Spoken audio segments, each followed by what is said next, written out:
Genesis chapter 42. When Jacob learned that there was grain in Egypt, he said to his sons, "Why do you just keep looking at each other?" He continued, "I have heard that there is grain in Egypt. Go down there and buy some for us, so that we may live and not die."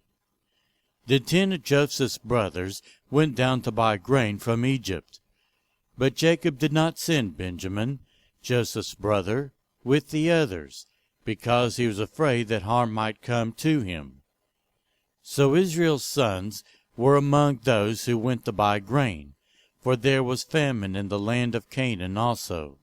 Now Joseph was the governor of the land, the person who sold grain to all its people. So when Joseph's brothers arrived, they bowed down to him with their faces to the ground. As soon as Joseph saw his brothers, he recognized them. But he pretended to be a stranger and spoke harshly to them. "Where do you come from?" he asked. "From the land of Canaan," they replied, "to buy food." Although Joseph recognized his brothers, they did not recognize him. Then he remembered his dreams about them and said to them, "You are spies. You have come to see where our land is unprotected." "No, my lord," they answered. "Your servants have come to buy food. We are all the sons of one man. Your servants are honest men, not spies." "No," he said to them. "You have come to see where our land is unprotected." But they replied, "Your servants were 12 brothers, the sons of one man, who lives in the land of Canaan. The youngest is now with our father, and one is no more." Joseph said to them, "It is just as I told you. You are spies. And this is how you will be tested. As surely as Pharaoh lives, you will not leave this place unless your youngest brother comes here. Send one of your number to get your brother. The rest of you will be kept in prison, so that your words may be tested to see if you are telling the truth. If you are not, then surely as Pharaoh lives, you are spies." And he put them all in custody for 3 days. On the 3rd day Joseph said to them, "Do this, and you will live, for I fear God. If you are honest men, let one of your brothers stay here in prison, while the rest of you go and take grain back for your starving households. But you must bring your youngest brother to me, so that your words may be verified and that you may not die." This they proceeded to do. They said to one another, "Surely we are being punished because of our brother. We saw how distressed he was when he pleaded with us for his life, but we would not listen. That's why this distress has come on us." Reuben replied, "Didn't I tell you not to sin against the boy?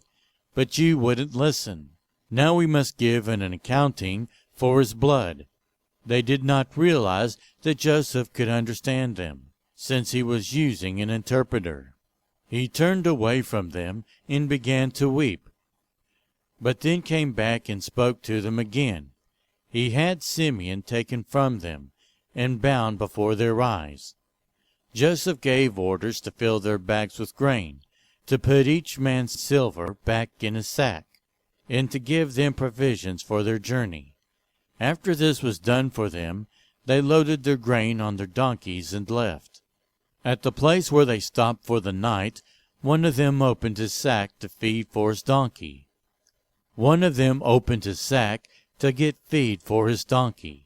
And he saw his silver in the mouth of his sack. "My silver has been returned," he said to his brothers. "Here it is in my sack." Their hearts sank, and they turned to each other trembling, and said, "What is this that God has done to us?" When they came to their father Jacob in the land of Canaan, they told him all that had happened to them. They said, "The man who is lord over the land spoke harshly to us, and treated us as though we were spying on the land. But we said to him, 'We are honest men, we are not spies. We were 12 brothers, sons of one father. One is no more, and the youngest is now with our father in Canaan.' Then the man who was lord over the land said to us, "This is how I know whether you are honest men. Leave one of your brothers here with me, and take food for your starving households and go.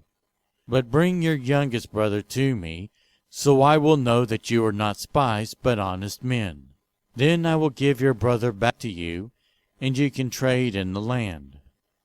As they were emptying their sacks, there in each man's sack was his pouch of silver.